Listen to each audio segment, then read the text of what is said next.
Yes, Mr. Speaker. And to comment on that, Mr. Speaker, napansin din namin yung let me just finish, Mr. Speaker. Very erratic. If you compute the growth rates of excise tax rates and compare it with the excise tax collection over the years, very erratic po. Ito na nga, Stella Kimbo, gustong ipahiya si Ilocos Sur 2nd District Congresswoman Christine Singson. Pero Kimbo, labis ang nerbiyos. Pero bago ang lahat, maaari kayong mag-subscribe para maging updated sa mga issue at bagong mga balita. Iniipit ngang masyado ni Stella Kimbo si Congresswoman Singson Mehan dahilan sa pagkainis nito. Kaya naman di rin nagpatalo ang kongresista ng Ilocos Sur, kaya't Kimbo nanginig sa kaba. Narito ang buong detalye. 2 a.m. Yes, Mr. Speaker. From one of the vape products, kasi medyo nahirapan din kami with vape kasi iba-iba rin. But if we, for a 450 peso per 10 ml, sinasabi natin ang 10 ml is 10,000 puffs. Ngayon ang HT po, yung device is 1,000 pesos. Yung 20 sticks po is 140. But to compare to the 450 per 10 ml, ang 1 ml kasi ang katumbas ng 20 sticks. So let's say it's 45 peso. Simplihan ko na lang, Mr. Speaker, simplihan ko na lang. Anong mas mahal? Ang HTP? HTP. So, masasabi natin na malamang mas inelastic ang demand for HTP at ganun naman ang aking casual observation. Sa akin lang simple, Mr. Speaker, sa economic principle, the more inelastic demand is, dapat mas mataas ang syntax. Mas elastic ang demand, mas mababa ang syntax rate. Tama ba, Mr. Speaker? That's the efficient design of a tax system. Tama ba? Mr. Speaker, yung ayaw po natin na mangyari po. No, I'm asking, Mr. Speaker, for an optimally designed tax. Hindi ba ganon? Yes, Mr. Pag mas inelastic ang demand, mas mataas ang tax rate. Yes, Mr. Sinasabi ko lang, pinapoint out ko lang, the way it is being proposed now, tila hindi ganon ang ina-adopt. So, point being, mababa itong pinopropose na tax rate para sa heated tobacco product.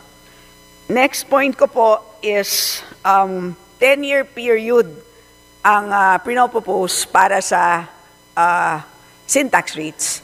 We are binding the current president, the next president, 2028, and then 2034. So 3 presidents will be bound by this proposal. Sana nakikinig ang mga magiging future presidents para malaman nila na meron silang revenue loss. Maapektuhan sila ng panukalang ito, di ba? Babala lang po kung sino man kayo magiging presidente in the next 28 at saka 2034. Makinig na po kayo ngayon. Maapektuhan po ang revenues ninyo. Yes, Mr. Speaker, and to comment on that, Mr. Speaker, napansin din namin yung let me just finish, Mr. Speaker. Very erratic. If you compute the growth rates of excise tax rates and compare it with the excise tax collection over the years, very erratic po. So, why will you review only after 10 years?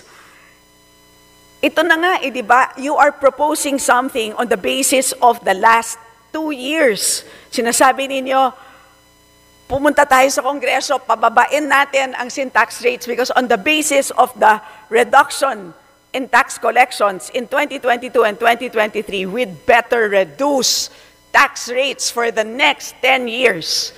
Yet, you will bind 3 presidents and you will review only after 10 years. Mr. Speaker, ano ang logic dito? Mr. Speaker, regarding po dun sa huling nakalagay sa ating current substitute bill, kami po ay nag-agree rin sa ating colleague na may mali nga dun sa mention of the 10 years. Dahil, so kami po ay nag-agree at mamaya po ay we will be introducing an amendment to go back to the original words of having the president deciding right there and then to go back to 5% when they see, when the DOF secretary recommends such. Mr. Speaker, alam niyo po, naiintindihan ko po kung saan nanggagaling ang sponsors ng panukalang batas na to. I completely understand kung saan kayo nanggagaling. Naiintindihan ko ang hugot ninyo. Talagang mabigat po ang problema ng illicit trade. Ibig sabihin, yung bumibili ng smuggled at 40 pesos, kawawang-kawawa talaga. Yung nagbebenta ng 82 pesos at nagbabayad ng legit taxes. Kawawang-kawawa talaga yon. So, it is really a competition concern. These firms are now operating on an uneven playing field. In economics, Mr. Speaker, there is a simple principle. For every economic problem, you use a separate economic policy instrument. So one problem, one instrument. Hindi ka pwedeng gumamit ng one instrument to solve two problems or one instrument to solve three problems. So ang sinasabi ko po, ang sin tax rate ay ginagamit po natin for public health reasons. Huwag po natin siyang gamitin for a clear competition concern. Pwede naman po natin gamitin ang ibang policy instrument. Bakit hindi natin i-consider ang iba? Why can't we come up with some form of a remedy fund na nanggagaling halimbawa, maybe a form of an income tax relief? Marami po tayong pwedeng ma-create na paraan para ma-equalize ang isang napaka-uneven playing field. Nakikita ko po, legitimate ang competition concern na hinaharap ng mga kumpanya. Nakikita ko rin naman yon. Kasi ang mga kumpanyang ito ay may mga empleyado. So, pero importante ang sin tax rates because sin tax rates are our policy instrument to save lives. So I will end there, Mr. Chair, with, well, maaaring matalo tayo sa boto, pero we will not lose hope in this battle of, mahaba pa siguro tong battle, di ba? Sana naman ay makinig ang iba sa ibang venues at baka naman makinig ang halimbawa mga kaibigan natin sa Senado. So, yun na lang po and pasensya na po at humaba, pero sana po napaliwanag ko kung bakit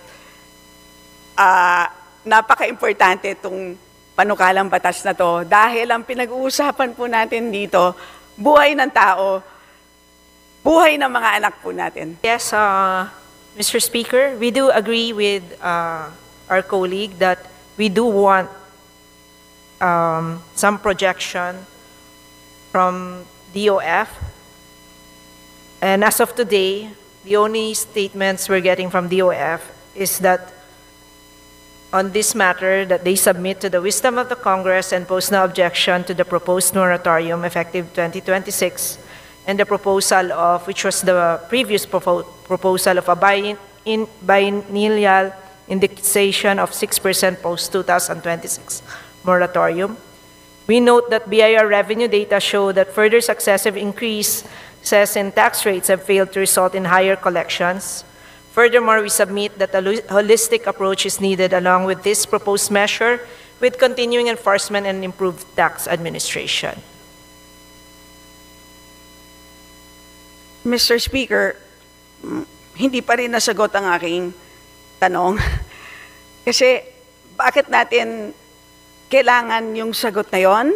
Simple lang naman po di ba? Dahil base sa train law, kung ano po ang kinokolekta natin mula sa sin taxes ay mai-earmark para sa universal healthcare, para sa PhilHealth, para sa HFEP, Health Facilities Enhancement Program, para sa MAIFIP. Ibig sabihin, ito yung para sa mga guarantee letters ng ating mga constituents tuwing sila po ay na-hospital.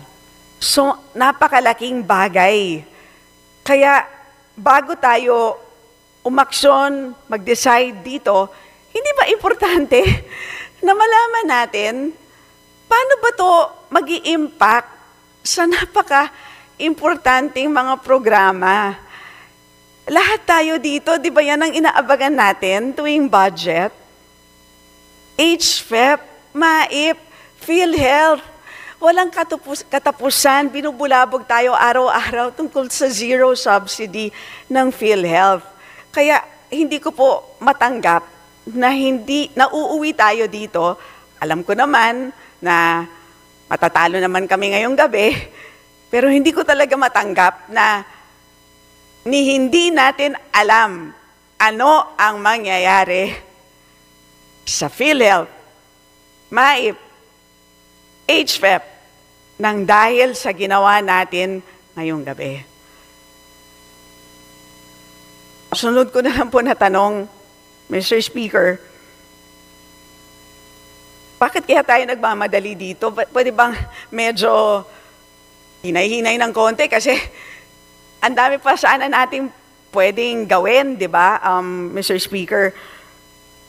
Tulad ng tanong ni Honorable Brosas, sino ba, in the whole scheme of things, who benefits from this the most? Iyan ang malaking katanungan. And, well, at least may light at the end of the tunnel, di ba? Ang pinakamagandang pinopropose ng panukalang batas na to is yung pagtaas ng excise taxes ng vape products. At least ito ay isang very good step forward. I think it's almost a 10-fold increase for vape products. Pero ang tanong ko naman po is, bakit naman po nahuli ang heated tobacco products? Tama po ba, kagalang-galang na sponsor, na ano po ba ang percent increase in ano ba ang pagtaas ng buwis ng heated tobacco products kumpara po doon sa vape products? At tama ba ang aking observation na tila napakaliit ng pagtaas ng buwis or ng excise tax ng heated tobacco products?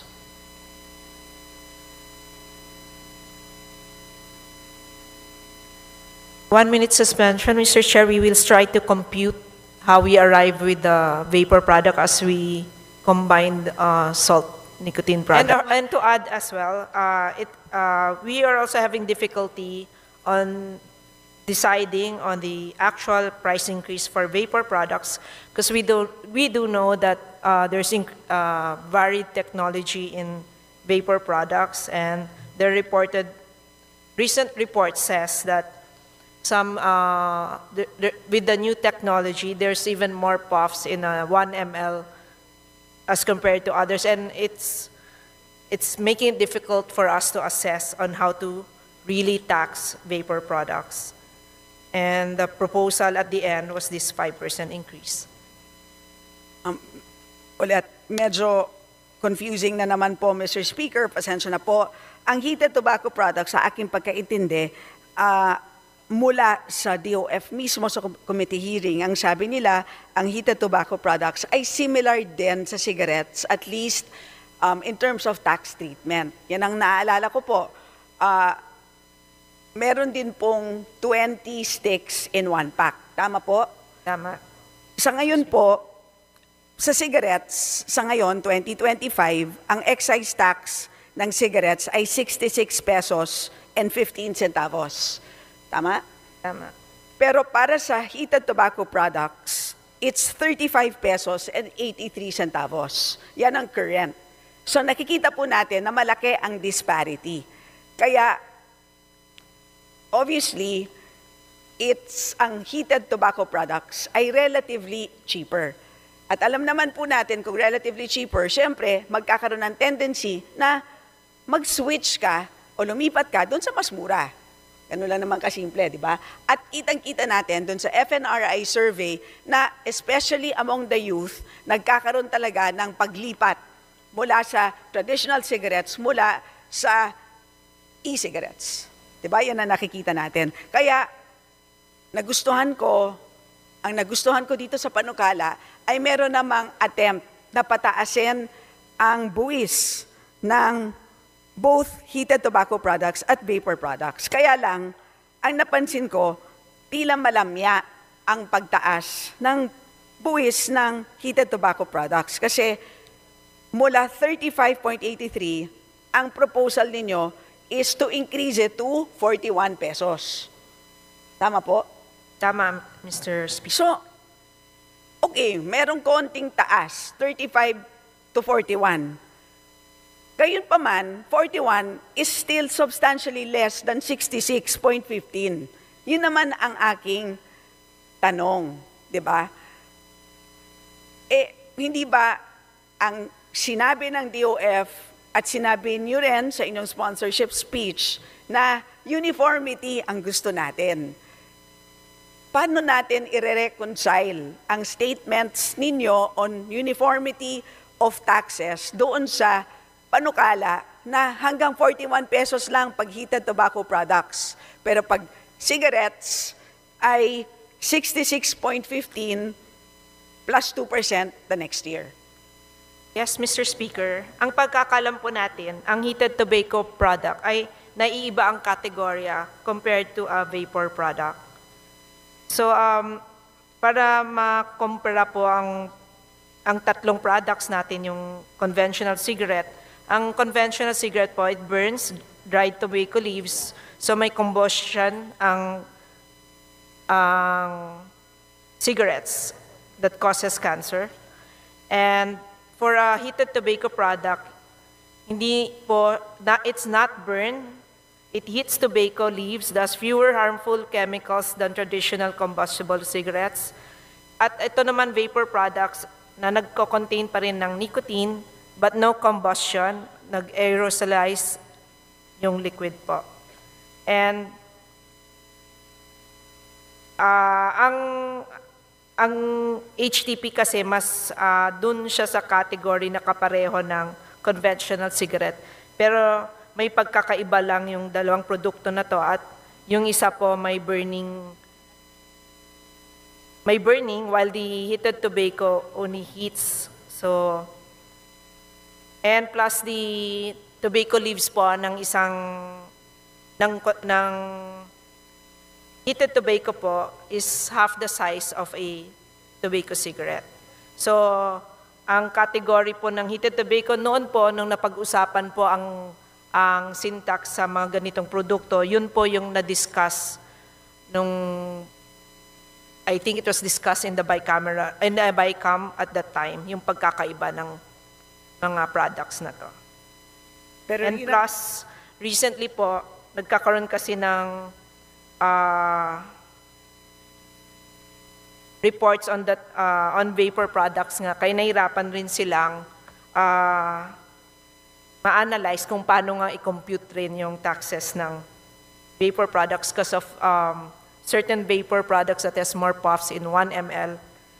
Pero you can't equate it to something from before na ilan na yung puffs. So, dun na po pumasok yung na-decide na 5% increase on vapor products, on all vapor products. And vapor products is a totally different product from HTP product. So, Mr. Speaker, again, I believe that we are deviating from the principle of uniformity. Kasi kung ang naging basehan pala is growth rate of 5% rather than a uniformity principle, dahil hindi nga maintindihan kung ano ang pagkakapareho in terms of the nature of the products. Kaya parang hindi po ba medyo may kalabuan ang pagpili ng 41 pesos. Pero para sa akin simple lang naman di ba? Parang ang laki ng difference, di ba, ng 41 at saka 66. Pero the other difference din po is between vape and HTP.